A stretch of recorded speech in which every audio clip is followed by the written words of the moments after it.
시간 말씀 주십니다. 살아계신 주님의 음성을 듣는 가장 귀중하고 복된 시간 되게 하여 주시옵소서. 말씀을 들을 때에 저희들 안에 있는 모든 질병이 다 치유함받게 하여 주시옵시고, 또 그동안 주님 앞에 간구하며 부르짖었던 기도의 응답으로 이 말씀 듣게 하여 주시옵소서.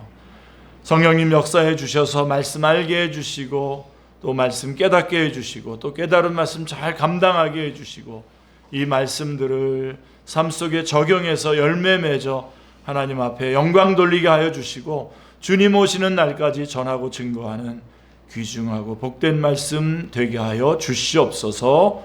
주 예수 그리스도의 이름으로 기도드리옵나이다. 아멘. 우리 14세기 영국의 작가 제프리 초서가 쓴 캔터베리 이야기라고 하는 아주 유명한 책이 있습니다. 근데 거기에 여러 이야기가 나오는데요. 그 중에 죽음을 죽이기 위해서 떠나는 3명의 무법자에 대한 이야기가 실려 있습니다. 아마 거기 나온 그 이야기 중에 제일 심각한 얘기입니다. 그들은 죽음을 찾으러 가는 길에 한 노인에게 참나무 밑에 가면 죽음을 만날 수 있다는 소식을 듣습니다. 그러나 그들은 이제 그곳에서 참나무 밑에 가는데 죽음 대신에 거기에 금화 3자루를 발견하게 됩니다. 이후에 그들 중에 막내가 시내에 나가서 술을 사오겠다고 하면서 나갑니다. 그는 형들을 죽이고 금을 독차지하려고 술에다가 맹독을 섞어 가지고 돌아옵니다. 그 사이에 이제 형들은 막내를 죽이고 더 많은 금을 나누어 가질 계획을 꾸며요. 여러분 결말이 어떻게 됐을까요? 형들은 칼로 막내를 죽이는데 성공했으나 막내가 사온 술로 축배를 드는 바람에 그들도 역시 죽고 맙니다. 결국 노인의 말이 옳았습니다. 탐욕에 눈이 먼 3 청년이 나무 아래에서 찾은 것은 죽음이었습니다. 자, 오늘 우리에게 주신 말씀, 오늘 주신 말씀은 우리에게 이 이야기처럼 재물의 어둡고 위험한 성격을 2가지 측면에서 말씀해주고 있습니다. 아울러서 우리가 어디에서 참된 행복을 찾을 수 있는가를 가르쳐주고 있습니다. 첫째로 여러분들이 재물에 대한 애착은 결코 우리에게 궁극적으로 만족을 줄 수 없는 우울한 투자다라고 하는 겁니다. 재물은. 우리 어려서부터 이런 거 다 알아두는 거 좋죠.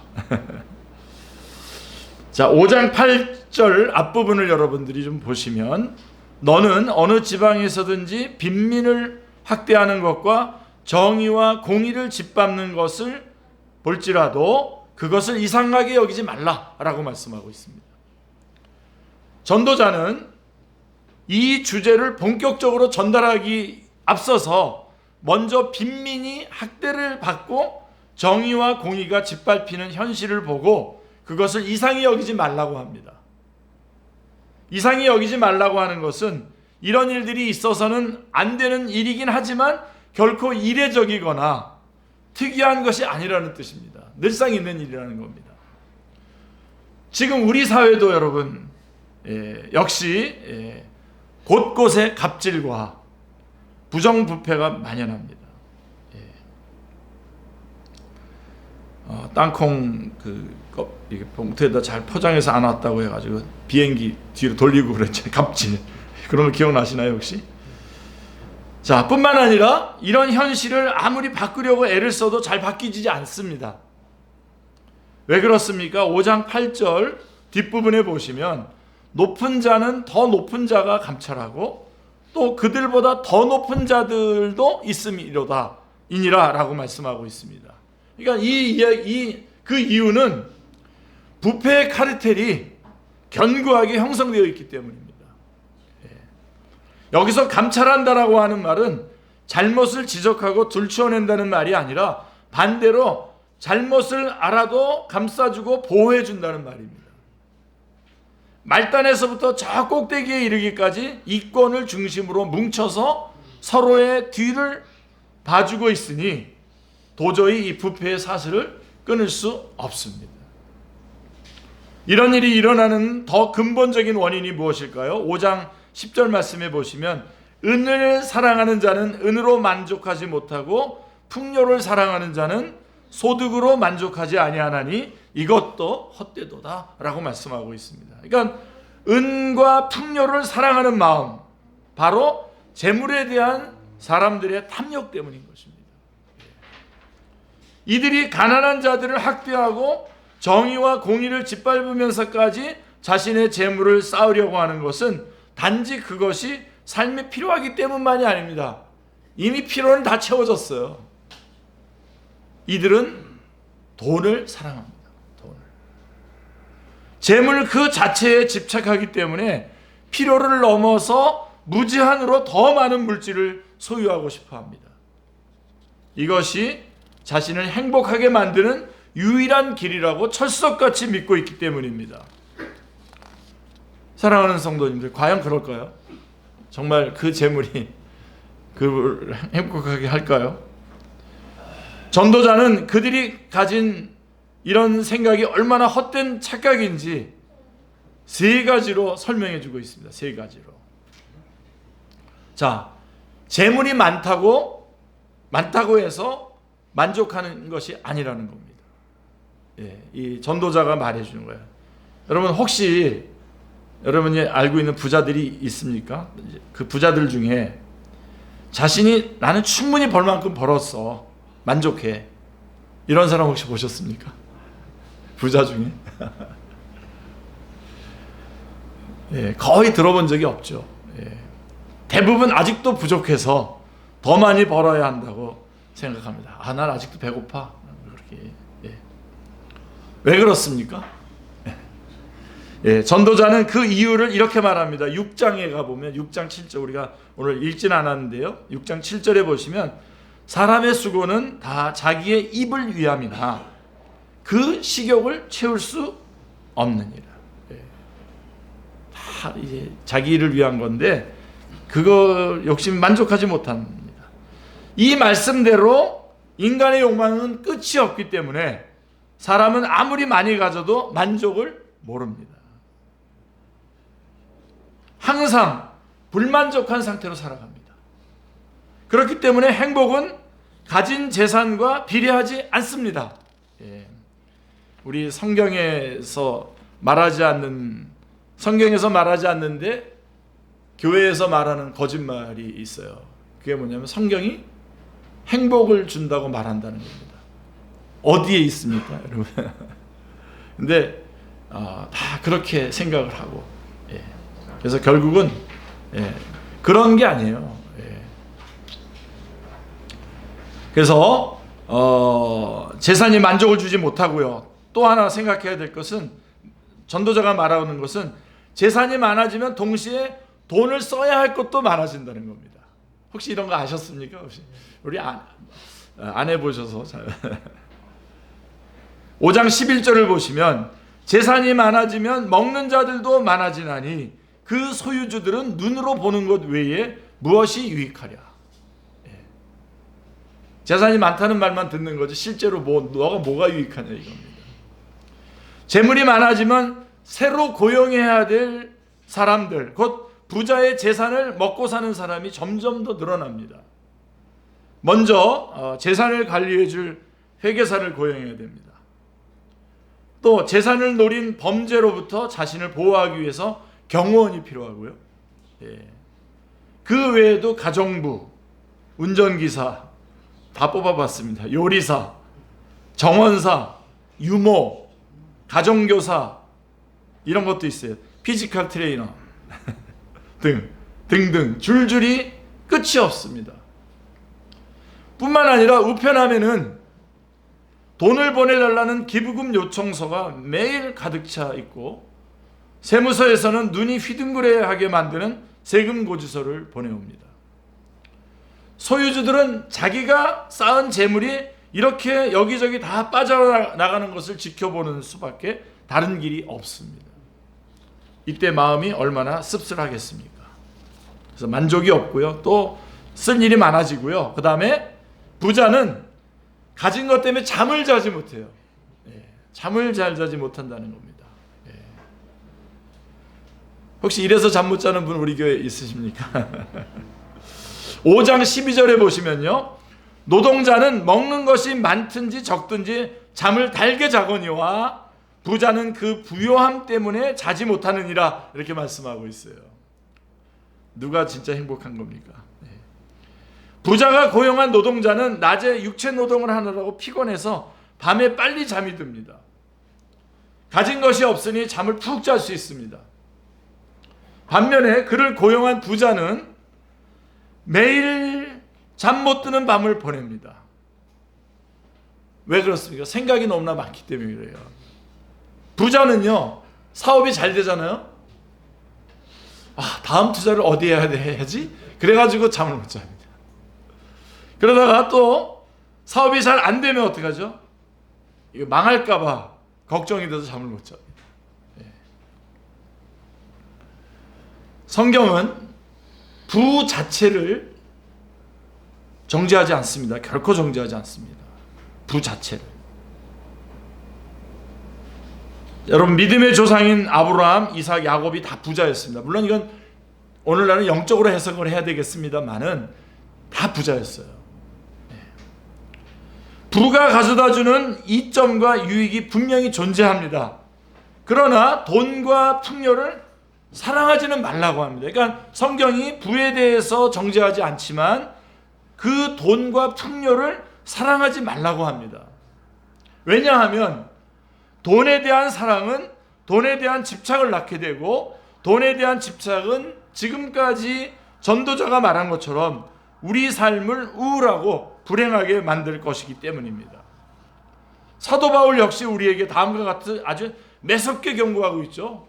요 기절들은 여러분 딱 붙잡았다가 암송하시고 여러분의 삶 속에 적용하셔야 됩니다. 디모데전서 6장 10절 말씀해 보시면, 돈을 사랑함이 일만하게 뿌리가 되나니 이것을 탐내는 자들은 미혹을 받아 믿음에서 떠나 많은 근심으로써 자기를 찔렀도다, 라고 말씀하고 있습니다. 모든 악의 그 뿌리,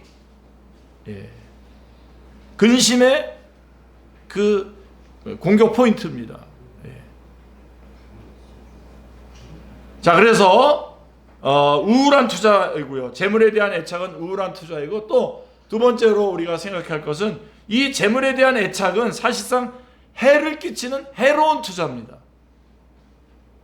5장 13절에 보세요. 내가 해 아래에서 큰 패단되는 일이 있는 것을 보았나니 곧 소유주가 재물을 자기에게 해가 되도록 소유하는 것이라, 라고 말씀하고 있어요.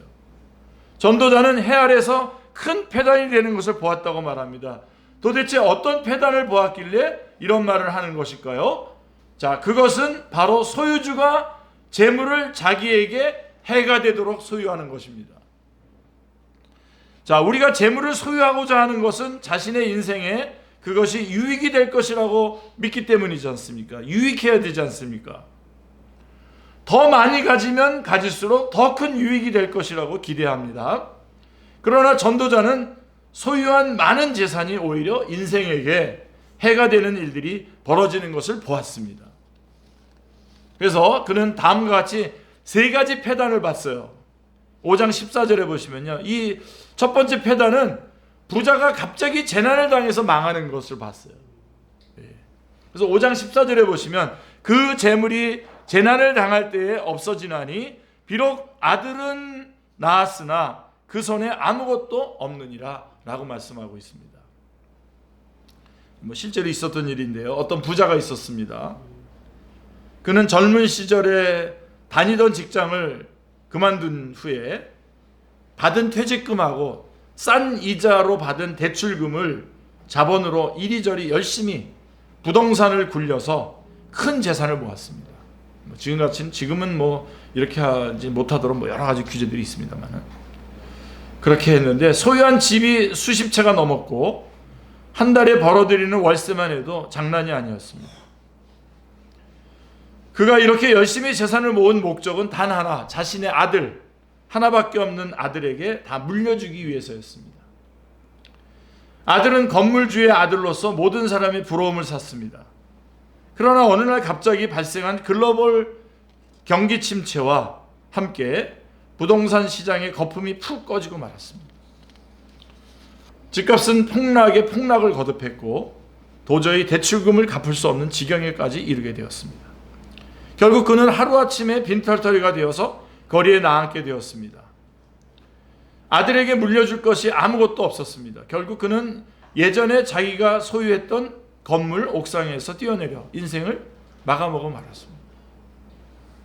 이런 장면을 본 거예요, 우리 전도자가. 이처럼 돈이 전부인 사람이 돈을 잃으면, 돈이 전부인 것이 이게 문제인 겁니다. 돈이 전부인 사람이 돈을 잃으면 모든 것을 잃은 것이 되기 때문에 마침내 살아야 할 이유마저도 상실하게 되는 것입니다. 이 사람의 경우 차라리 월급쟁이로 얻는 소득으로 그냥 만족하며 살았다면 여기까지 오지 않았을지도 모릅니다.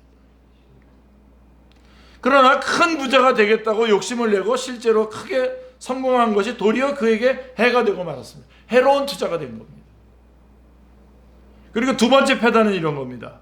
부자가 일생 쌓은 재물이 죽을 때에 다 사라지는 것입니다. 조금 전에 말했던 사례와는 달리 어떤 부자는 끝까지 재산을 잘 관리했어요. 끝까지 재산을 잘 관리해서 지키는 일에 성공할 수 있었습니다. 예. 자, 그렇다고 근본적으로 다른 것일까요? 그렇다고 아까 앞에 그 사례하고 다를까요? 이게 5장 15절 16절을 보세요. 그가 모태에서 벌거벗고 나왔은즉 그가 나온 대로 돌아가고 수고하여 얻은 것을 아무것도 자기 손에 가지고 가지 못하리니 이것도 큰 불행이라. 어떻게 왔든지 그대로 가리니 바람을 잡는 수고가 그에게 무엇이 유익하랴 라고 말씀하고 있습니다.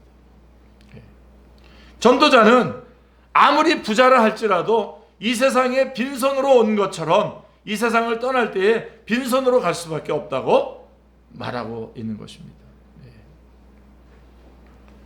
이럴 때 아멘 하셔도 돼요. 사실 저거잖아요. 자, 근데 여러분, 이 말씀은 전도자만 지금 말하는 게 아니라 욥기서에도 거의 같은 구절들이 나오고요. 동서고금에도 여러 이런 비슷한 표현들이 많습니다. 우리 국어 선생님도 계시지만, 자, 공술의 공수고, 이게 바로 그런 내용입니다. 공술의 공수고.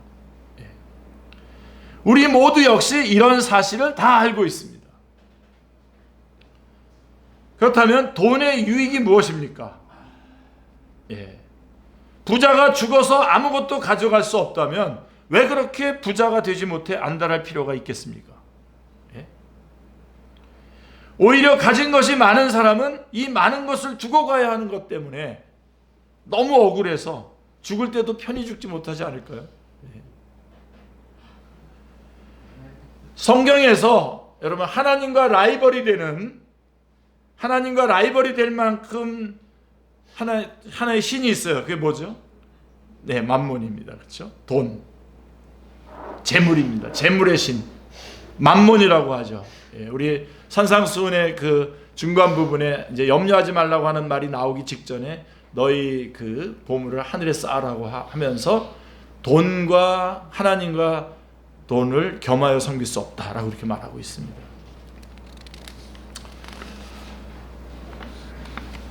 자, 그러면요, 여러분, 자기를 따른 자들을, 우리가 돈을 따른다고 했을 때 자기를 따른 자들을 빈손으로 돌려보내는 신입니까?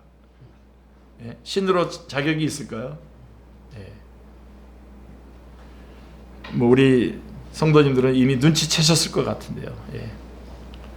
여러분, 재물을 얻는 것 그 자체가 우리 삶의 목표가 될 수 없습니다. 그것을 위해 우리가 평생토록 수고를 할 만한 가치가 있지도 않습니다. 그래서 이 맘몬 신이 결국은 우리를 허무하게 만들죠. 그리고 이제 세 번째 패단은 이겁니다. 부자가 어둡고 우울한 인생을 산다 이겁니다. 우리는 부자라고 하면 그들의 화려한 삶을 떠올리죠. 제가 그리고 있는 화려한 삶은 이런 겁니다. 부자 그러면 저한테 나오는 명품 옷을 입고 고급 승용차를 타서 내려서 주얼리 샵으로 들어갑니다. 그리고 그 집안의 풀장에서 수영을 하고 나와서 거실에 있는 칵테일바, 집에 있는 칵테일 바에서 와인을 마시는 모습. 예, 아주 전형적인 부자의 화려한 모습이죠. 자, 죽을 때 빈손으로 가더라도 살아있을 때 멋지게 산다면 꽤 괜찮을 것 아닐까요? 괜찮은 거 아닐까요? 그러나 전도자는 보이는 것이 전부가 아니라는 겁니다.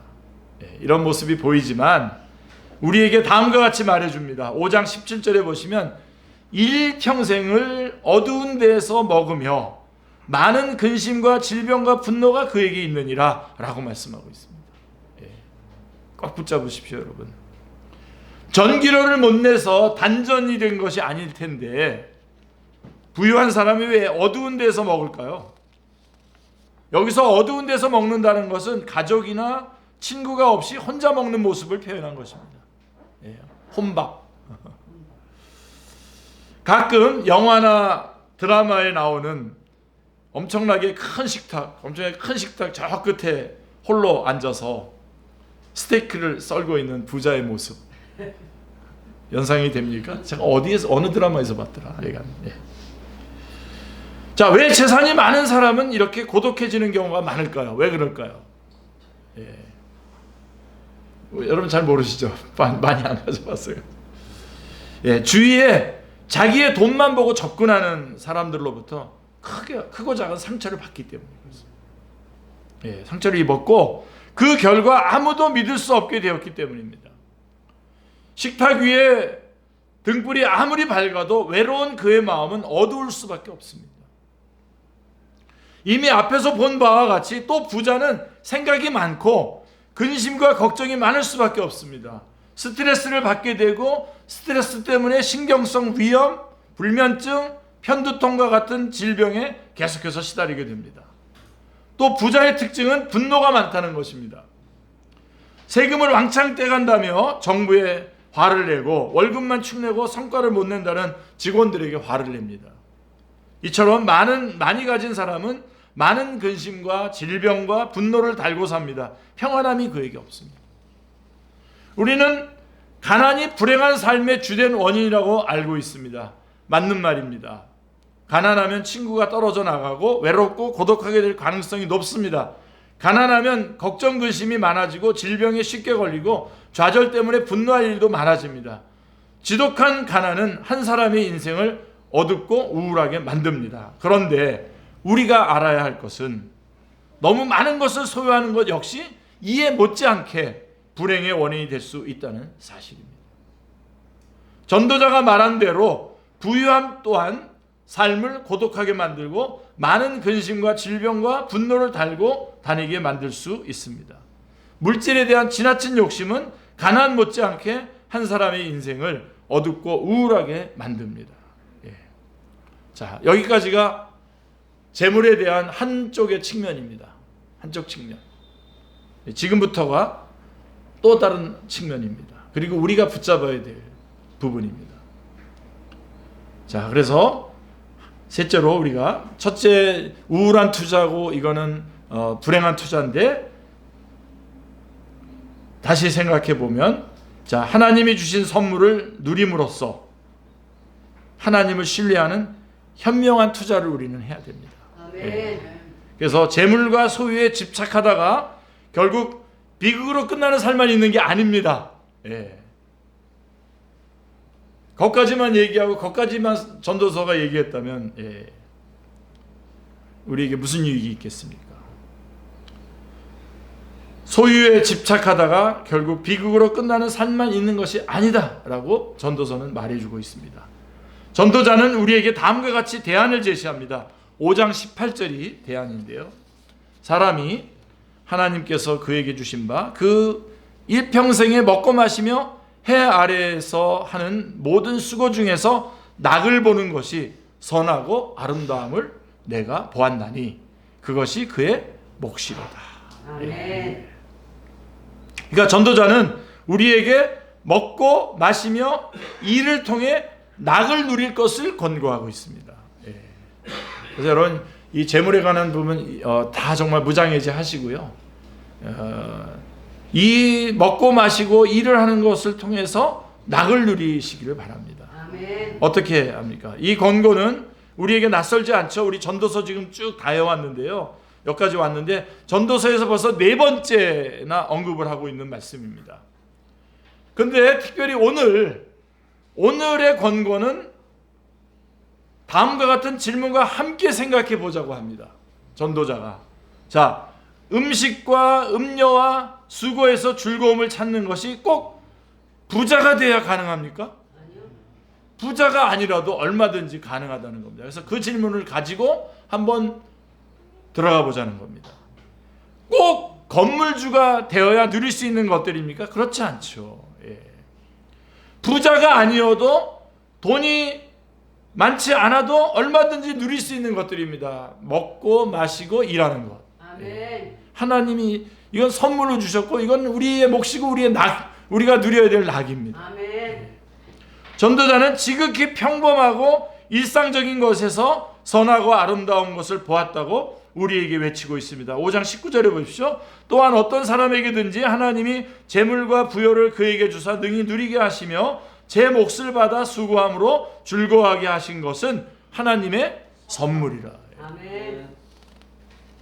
그러니까 여러분 지금 우리가 이렇게 먹고 마시고 일하는 것은 하나님의 선물로 우리가 먹고 마시고 일하고 있는 겁니다. 아멘. 예. 그래서 다음으로 전도자는 부자들에게도 비슷한 조언을 합니다. 내가 수고해서 내가 능력 있고 똑똑해서 부자가 되었다고 생각하면 착각입니다. 전도자는 하나님이 재물과 부여를 주신다는 점을 강조하고 있습니다. 그러니까 하나님께서 주셔서 그가 부자가 되는 거예요. 아멘. 자기가 잘나서 그런 게 아니라. 그리고 이것을 하나님의 선물이라고 표현합니다. 아멘. 여러분 꼭 붙잡으세요. 선물은 여러분 선물에 대해서도 이게 선물인데 그러면 선물은 받으면 좋고 받지 않으면 어떻게 됩니까? 달라고 막 그래야 돼요? 어떻게 돼요? 그만인 거죠. 안 주면 그만이죠. 예.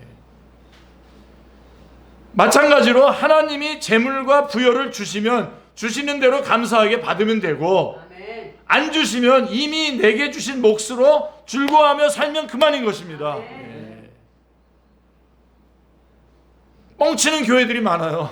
이거 이름 자체를 행복한 교회라고 바꿨어요. 다. 그래가지고 이런 걸 준다는 거예요. 여러분 선물은 하나님이 주시면 받는 거고 안 주시면 그 몫으로 살아가는 거 아닙니까? 여러분 그것으로 충분합니다. 아멘. 네. 우리 교회 뭐 그런 거 기도 제목 내시는 분은 없습니다만은 충분합니다. 이거로. 아멘. 그것으로 우리는 얼마든지 만족하며 살 수 있습니다. 아멘. 그러나 자 이거는 꼭 얘기하고 싶어요. 그러나 재물 그 자체를 목적으로 삼으면 그때부터 재물은 하나님의 선물에서만 악의 근원으로 정반대로 변하고 맙니다. 예, 성물이 아니라 이제 악의 근원으로 정반대로 바뀌게 됩니다. 지혜로운 사람은 결국 자신의 삶을 파멸에 이르게 할 이런 어리석은 길로 가지 않습니다. 아멘. 그래서 오늘 5장 20절이 요절인데요. 대신 그는 어떤 삶을 추구합니까? 그는 자기의 생명의 날을 깊이 생각하지 아니하리니 이는 하나님이 그의 마음에 기뻐하는 것으로 응답하십니다. 아멘. 제가 오늘 여러분 재물에 관한 부분하고요. 여러분의 또 삶에 대한 인생의 남은 삶에 대한 것도 분명하게 지금 여기서 딱 잘라서 말씀해 드릴게요. 전도자는 현명한 사람은 자기의 생명의 날을 어떻게 해요? 깊이 생각하지 않는다고요. 예? 우리 금요기도에 들어오면 이거 매일 말씀해 주십니다. 이 말은 내 인생의 남은 날들에 대해 그리 심각하게 생각하지 않는다는 뜻입니다. 자, 우리가 언제 심각하게 됩니까? 아직 오지 않은 미래에 대해서 염려하고 걱정할 때잖아요. 뭐 대학 수험생들은 곧 다가올 수능날을 생각하면서 생각하면 머리가 아프죠. 여러분 다 기억나시죠? 밥맛을 잃습니다. 왠지 그날 배탈이 날 것 같은 불길한 예감이 듭니다. 대학생들은 졸업 시즌이 가까이 다가올수록 심각하죠. 앞으로 진로 걱정 때문에 우울감이 찾아옵니다. 결혼은 언제 어떻게 해야 할지, 아이는 어떻게 낳고 양육해야 될지, 노후에 어떻게 살아야 할지, 이런 일들은 꼬리에 꼬리를 물고 끝이 없이 일어납니다. 인생 내내. 우리가 살다가 우리가 놓칠 수 있는 아주 중요한 것이 있습니다. 이렇게 살다가 계속 꼬리를 물면서 걱정하다가 우리가 잊어버리는 게 있어요. 중요한 것이 있어요. 그것은 바로 하나님이 오늘 우리의 마음에 기뻐하는 것으로 응답해 주고 계시다고 하는 사실을 놓치게 돼요. 아멘. 지금 주신 선물을 놓치게 돼요. 아멘. 현명한 사람은 앞으로 어떻게 될지도 모르는 미래에 대해서 너무 심각하게 생각하지 않습니다. 어차피 미래는 내가 통제할 수 없어요. 어차피 미래는 내가 통제할 수 없고 하나님의 손에 달려있는데 여기에 쓸데없이 에너지를 낭비하지 않습니다. 아멘. 그 대신 현재에 집중합니다. 지금 주어진 현재. 오늘 하나님이 내게 주신 기쁨과 즐거움을 발견하고 누리고자 애를 씁니다. 아멘. 그러면 주님께서 이미 얼마나 많은 선물을 주셨는지 느끼고 감사하게 됩니다. 아멘. 많은 선물을 주셨어요. 아멘. 우리들이 대부분 잃어버린 다음에 그 고마움을 아는데 잃어버리기 전에 고마움을 느끼시고 누리시길 바랍니다. 아멘. 자, 그래서 우리는 오늘 주신 은혜에 감사하고 누리면 됩니다. 아멘. 전도자는 오늘 우리에게 재물에 집착하는 것은 우리 인생을 우울하게 하거나 해롭게 만드는 투자라고 말합니다. 아멘. 대신에 우리에게 필요한 것은 오늘 하나님이 우리에게 주신 선물을 누리고 즐거워하는 것입니다. 아멘. 그분께서 이 모든 것을 더하여 주실 것을 신뢰하며 먼저 그의 나라와 의를 구하는 것입니다. 아멘. 그 이유를 가장 지혜로우신 분께서 우리 주님 예수님이시죠. 가장 지혜로우신 분께서 우리에게 다음과 같이 말씀해 주셨습니다. 요한복음 6장 27절 말씀해 보시면 이 구절도 붙잡으세요. 썩을 양식을 위하여 일하지 말고 영생하도록 있는 양식을 위하여 하라. 이 양식은 인자가 너희에게 주리니 인자는 아버지 하나님께서 인치신 자니라. 아멘. 우리가 화려하지 않아도 정결하게 하는 삶, 가진 것이 없어도 적어도 감사하며 사는 삶을 우리의 행복으로 여기며 살 수 있기를 기도합니다. 아멘. 하루하루 세상이 알 수 없는 하나님의 선물을 누리며 하나님의 자녀로 살아가기를 기도합니다. 아멘. 기도하겠습니다. 하나님 아버지 너무나 감사합니다. 오늘도 저에게 귀한 말씀 주시고 또 그 말씀대로 승리하며 살아갈 수 있도록 인도해 주시니 감사합니다. 하나님께서 주신 먹고 마시고 일하는 것들이 하나님이 선물로 주셔서 저희가 누리고 있다고 하는 사실을 기억하게 해주시고 하나님 미래의 일들은 하나님께서 정하신 대로 선하신 하나님께서 저희들을 인도해 주실 것이기에 하나님 앞에 맡기고 하나님 오늘 주님께서 저에게 맡겨주신 그 일들 맡겨주신 사명 또 누리기를 원하시는 그 모든 것들 하나님 누리고 감당할 수 있도록 저희들을 인도하여 주시옵소서. 감사드리오며 주 예수 그리스도 이름으로 기도드리옵나이다. 아멘.